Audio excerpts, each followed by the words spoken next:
Convicted rapist and murder, Thabo Bester's alleged jailbreak accomplice, Dr Nandipha Magudumana, will find out tomorrow if she'll be released on bail. The 35-year-old is due to appear in the Bloemfontein Magistrates court. She's accused of helping Bester fake his death in a fire to escape from Mangaung Prison last year. Magudumana's lawyers previously told the court that she was kidnapped and forced to leave the country with him. They also denied the state's argument that she's a flight risk. The pair were arrested while on the run in Arusha, Tanzania in April.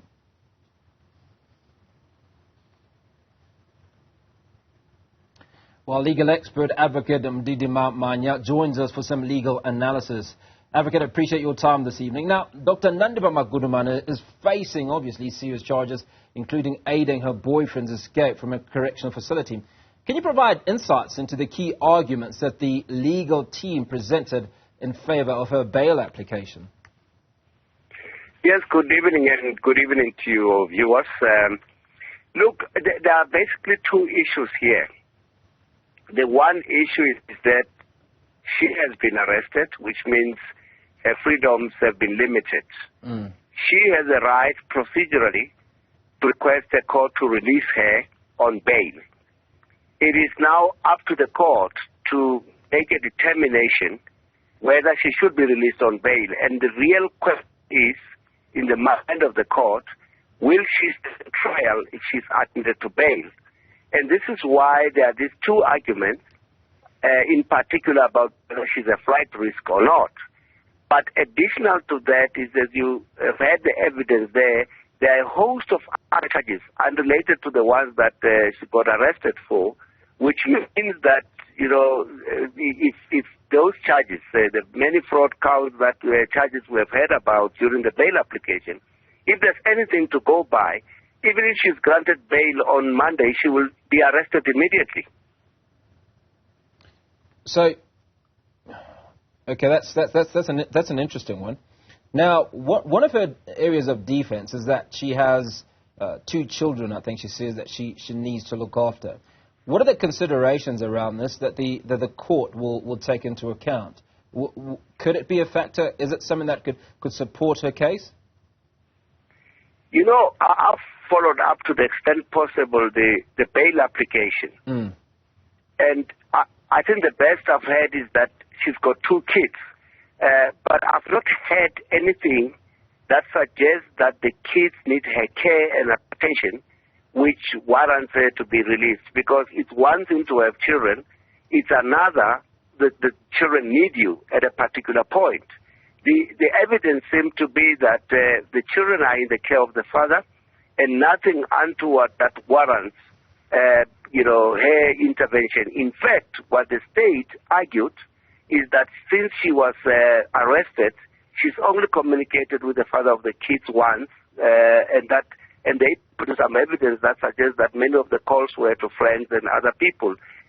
So the state basically was suggesting that, look, here's somebody who says, I want to go and look after my kids, but she's hardly taking any effort to communicate with the kids while she's in prison, and she has an opportunity, by the way, to make calls and communicate with them. So it's not about whether she's got children, it's about whether the children need her or whether she has played a role. Remember, this is somebody who left 2 minor children and got arrested finally in Tanzania. But she's argued that she was forced to go to Tanzania, that it was against her will. In fact, from what we understand, she says she was forced into a car. She didn't know where the car was going and ended up in Tanzania. Is this any form of reasonable defense? Well, for me, it sounded just very creative an argument. Remember, she had brought an application in the High Court to deal with the issue of her arrest and or purported deportation from Tanzania. And at no point in the first instance did she indicate the circumstances under which she left the country. Part of what was an intrigue in this bail application is when somebody says, I discovered for the first time that my passport was, within where I was, when I was told it was found in the car. And you then ask the question, if your passport was not in your physical possession and you crossed so many ports of entries up to Tanzania, what document did you use? Either you crossed the borders illegally or you used an alternative document which is not a passport. So in real terms, the story of being forced, for me, seems to be quite a creative story, because I'm asking myself, even if I give it the benefit that maybe she was threatened, she traveled all the way from here to Tanzania. Even when she was arrested in Tanzania, did she tell the Tanzanian police that, look, by the way, I'm here against my will? That is not the evidence that we have had, at least in the High Court matter, because the evidence we had was that she said she wanted to go back to her children. At no point. But we saw pictures of her appearance when Bester was there, and I wouldn't understand somebody who has put me in this trouble forcefully for that matter, and I'm so cordial with that person in the circumstances. It just sounds to me like very creative. Okay, I'm glad you raised that issue, because in what is probably not related but would kind of give some context is, you know, we hear of countless women suffering abuse at the hands of men, not over a week or 2 weeks, but over many years, being unable under whatever circumstance to go and report. And there are countless cases of women that are trafficked, for instance. And many of these women held a hostage against their own will, and at a point of fear, they do not cry out. Could this be a defense? Could this be a factor? Well, firstly, let me say we must condemn in the strongest terms anyone who delegitimizes the real troubles of women who find themselves in this precarious position.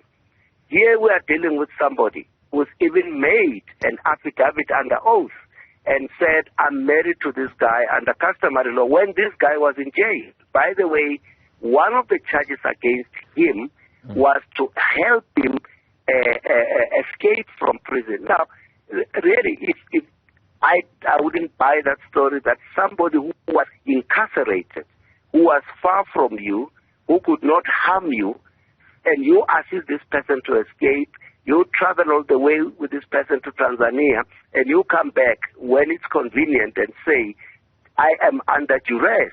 We have got women who legitimately suffer human trafficking, who are being abused on a regular basis, who really deserve and warrant our support and attention.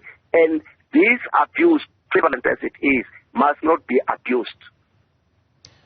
Advocate Mannya, let's talk about a flight risk. What determines, or what is the definition of somebody who's considered to be a flight risk? Well, maybe to simplify it, if I were to be arrested, one of the things that the police need to do is to verify where I live.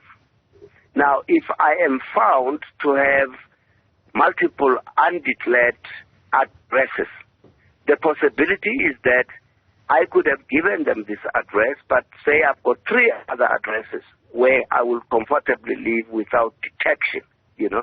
Now, flight risk does not necessarily mean running away very far, but being unable to be traced and found in the event that you default from attending court. In this particular instance, we are talking about somebody who was the fugitive from justice, because at a point, she and Bester knew that the police were looking for them. She had an option of handing herself over to the police. The police have checked the addresses which are known to be her address. She could not be found, and I think the evidence in the bail application also suggests that she and her parents unceremoniously left the properties that she was renting both for herself and for the parents. But again, it is somebody who left the country. We have heard a story about a car abandoned in Zimbabwe. We know that she has been arrested in Tanzania, very far from South Africa. On her own version, she didn't have a passport, and she says, I've got only one passport. Now, if you take all those things into account, you could easily say, can this person be trusted if admitted to bail to come back to court? Will we have to look for her? If we were to look for her, would we find her? So that is the whole issue around the flight risk. Now, this person has the potential to abscond from attending trial. Now, finally, Advocate, her own lawyer, Advocate Modidima, says that she has no record, I think, of any prior criminal involvement or previous convictions or pending cases. Will this be taken into consideration if this is indeed the fact? Yes, it's one of the factors that the court must take into account, but I think we must put it in its proper context. Every one of us, as matters stand, me and you, would have not been convicted of any offense, but nothing says we are not being investigated for an offense. She is arrested already for an offense, and as I said, in the bail application, we've heard from the police that there's a multiplicity of fraud charges that are being investigated against her. So the court will take that evidence into account in determining whether, because remember, in a situation like this, it's her who must persuade the court that there are exceptional circumstances which warrant that she be admitted to bail, not the other way around. Advocate, certainly appreciate your time this evening. Thank you so much for speaking to us. Advocate Modidima Mannya, giving us some insights into possible, in fact, the bail application at Bloemfontein Magistrates Court of Dr Nandipha Magudumana, and analysing for us if it's likely to be successful or not. There's still a few more conversations to come when we return. You're watching In Focus. Don't go away.